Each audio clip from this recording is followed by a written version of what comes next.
গোটা ত্রিপুরা রাজ্যের মধ্যে এক অসহনীয় পরিস্থিতি তৈরি হয়েছে। রাজ্যের বর্তমান শাসক দল অগণতান্ত্রিকভাবে সাধারণ মানুষের ইচ্ছা বা আকাঙ্ক্ষাকে পদদলিত করে এক দলীয় শাসন কায়েম করার জন্য দিনের পর দিন পদক্ষেপ গ্রহণ করে চলেছে। কোথাও বা বিরোধী দল করার অপরাধে বাড়িঘর পুড়িয়ে দেওয়া হচ্ছে, কোথাও বা বিরোধী দলের প্রার্থীদের হত্যা করা হচ্ছে, আবার কোথাও বিরোধী দলের সমর্থক হওয়ার সুবাদে রুটি রুজির উপর আঘাত তৈরি করে সাধারণ অটো চালনাতে পর্যন্ত বাধা দেওয়া হলে অপমানিত, লাঞ্ছিত, নিপীড়িত অটো চালক বিষ পান করে আত্মহত্যার পথ বেছে নিতে বাধ্য হয়। এরকমই এক ঘটনা এবার ঘটল খোয়াইতে।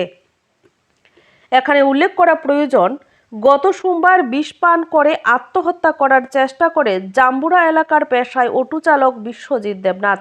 পরবর্তীতে তাকে নিয়ে যাওয়া হয় নিকটবর্তী খোয়াই জেলা হাসপাতালে, কিন্তু কর্তব্যরত চিকিৎসক তার অবস্থা বেগতিক দেখে আগরতলা জিবি হাসপাতালে রেফার করে দেয়, কিন্তু শেষ রক্ষা হয়নি বিশ্বজিতের। মঙ্গলবার দিন মৃত্যু হয় ফুটফুটে কন্যা সন্তানের পিতা বিশ্বজিতের। মৃত্যুর খবর পেয়ে মানসিকভাবে ভেঙে পড়ে তার মা সহ গোটা পরিবার।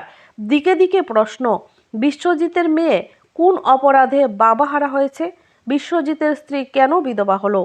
বিশ্বজিতের মা এই বয়সে কেন অবলম্বনহীন হলো? এই প্রশ্নগুলোর উত্তরের পরিপ্রেক্ষিতে একটা কথাই বলা যায়, রাজ্যের বিজেপি শাসন শুধুমাত্র বিরোধী রাজনৈতিক দলের সমর্থন হওয়াতে বিশ্বজিতের অটো চালানো সিন্ডিকেট থেকে বন্ধ করে দেওয়া হয়। বিজেপি নেতাদের হাতে পায়ে পড়ে যখন বিশ্বজিৎ অটো নিয়ে বেরোতে পারছিল না, তখন অপমানে, ঘৃণায় সংসারের ঘানি টানতে ব্যর্থ বিশ্বজিৎ শেষমেশ আত্মহত্যার পথ বেছে নেয়। এই খবর পেয়ে বিশ্বজিতের বাড়িতে ছুটে যায় কংগ্রেসের এক প্রতিনিধি দল। এই প্রতিনিধি দলে উপস্থিত ছিলেন অসংগঠিত শ্রমিক কংগ্রেসের রাজ্য সভাপতি শান্তনু সাহা, প্রদেশ কংগ্রেস কমিটির সদস্য কার্তিক দেবনাথ, খোয়াই জেলা কমিটির সভাপতি প্রদ্যুৎ ভট্টাচার্য সহ অন্যান্যরা। তারা পরিবারটিকে আশ্বস্ত করে সর্বদা তাদের যে কোনো প্রয়োজনে পাশে থাকবে কংগ্রেস দল। গোটা ঘটনার সুষ্ঠু বিচারের দাবি জানিয়েছেন তারা। এই ঘটনার পরিপ্রেক্ষিতে আরও একবার প্রশ্ন জোরালো হচ্ছে, আর কতদিন? দিকে দিকে দেওয়ালে পিঠ ঠেকে যাওয়া সাধারণ মানুষ বারবার প্রশ্ন করছে, সুশাসনের নামে দুঃশাসনের ঘানি আর কতদিন টানতে হবে? বিশ্বজিৎ অর্থাৎ বিশু, তার উপর দীর্ঘদিন যাবৎ মানসিক নির্যাতন চলছিল। সে গত 8 তারিখও আমার সাথে এটা শেয়ার করেছে। তো আমরা ভাবতে পারিনি সে ধরনের কাজ করবে। সে সাহস করে যদি অন্ততপক্ষে পুলিশকে ইনফর্ম করতো, তাকে যে হুমকি দিয়েছে সেটা মোবাইলে প্রত্যেকের কাছে ভাইরাল আছে। আমার মনে হয় তাহলে একটু ভালো হতো। যাই হোক, সে নিজের জীবন নিজে বিপন্ন করেছে। সে একবারও তার পরিবারের কথা চিন্তা করেনি। তো আমরা তারই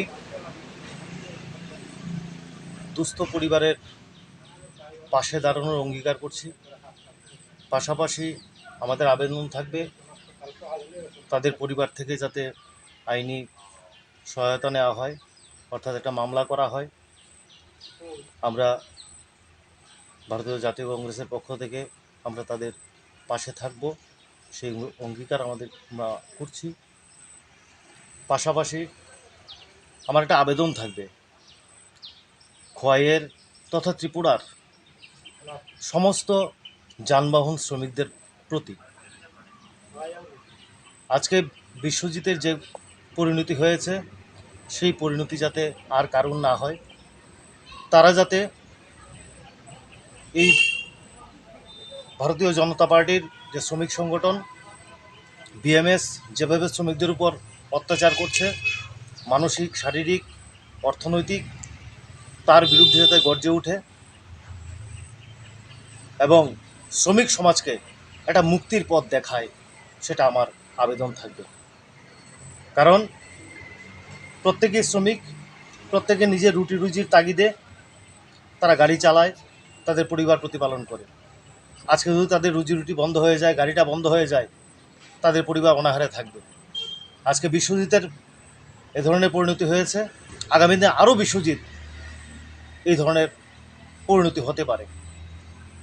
ফলে আমি সমস্ত শ্রমিক ভাইদের কাছে আবেদন রাখছি, তারা বিশ্বজিতের পরিবারের পাশে দাঁড়াক, তাদেরকে সাহস যোগাক, তার পরিবারের সুষ্ঠু বিচার পাক, তার পরিবার যাতে ঘুরে দাঁড়াতে পারে সেই সহযোগিতা করুক। এটা আমার আবেদন থাকবে। ধন্যবাদ।